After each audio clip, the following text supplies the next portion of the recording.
Assalamualaikum warahmatullahi wabarakatuh. A'udzu billahi minasyaitonir rajim. Bismillahirrahmanirrahim.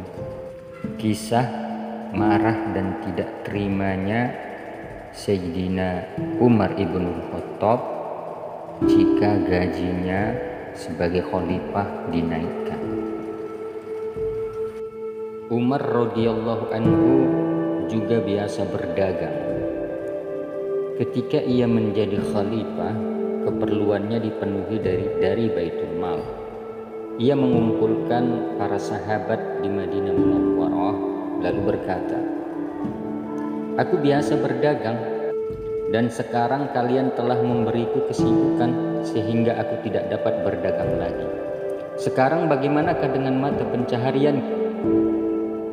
Orang-orang pun berselisih pendapat tentang jumlah tunjangan atau gaji untuk Umar radhiyallahu anhu.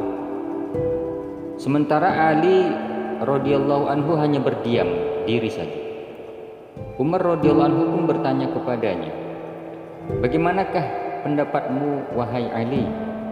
Jawab Ali radhiyallahu anhu, "Ambillah uang sekedar dapat mencukupi keperluan keluargamu."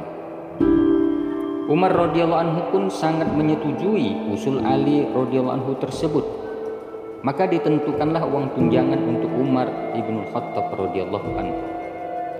Beberapa lama kemudian beberapa orang sahabat termasuk Ali, Utsman, Zubair dan Tolha radhiyallahu anhu mengusulkan agar uang tunjangan Umar radhiyallahu anhu sebagai khalifah tersebut ditambah karena terlalu sedikit menurut mereka.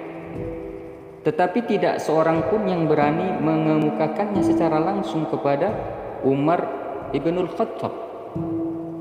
Akhirnya mereka menemui Hafsah radhiyallahu anha, yakni putrinya Umar radhiyallahu anhu, juga Ummul Mukminin, istrinya Rasulullah sallallahu alaihi wasallam. Mereka meminta agar ia mengajukan usul tersebut kepada Umar radhiyallahu anhu tanpa menyebutkan nama-nama mereka. Ketika Hafsah radhiyallahu anha mengajukan usul tersebut, wajah Umar radhiyallahu anhu langsung memerah karena marah. Umar radhiyallahu anhu bertanya, "Siapakah yang mengusulkan ini?" Sahut Hafsah radhiyallahu anha, "Jawablah dulu bagaimana pendapatmu, ayah." Umar radhiyallahu anhu berkata, "Andaikan aku tahu siapa mereka, niscaya akan aku ubah bentuk muka mereka."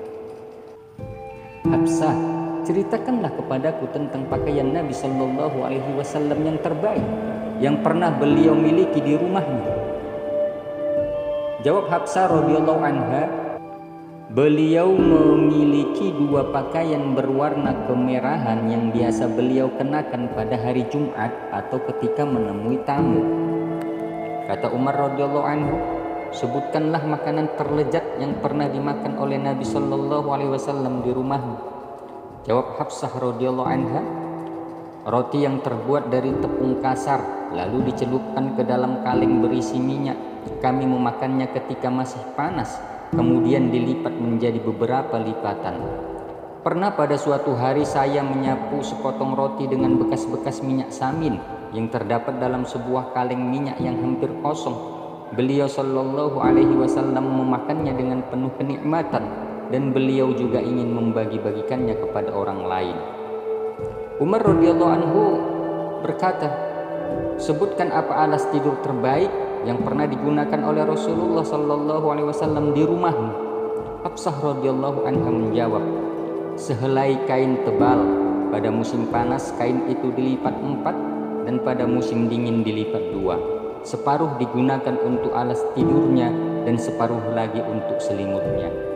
Umar radhiyallahu anhu berkata, "Nah Hafsah, sekarang pergilah dan katakan kepada mereka itu bahwa Nabi Shallallahu Alaihi Wasallam telah menunjukkan contoh kehidupan yang terbaik dan mencukupkan diri dengan mengharapkan akhirat, dan aku harus mengikutinya.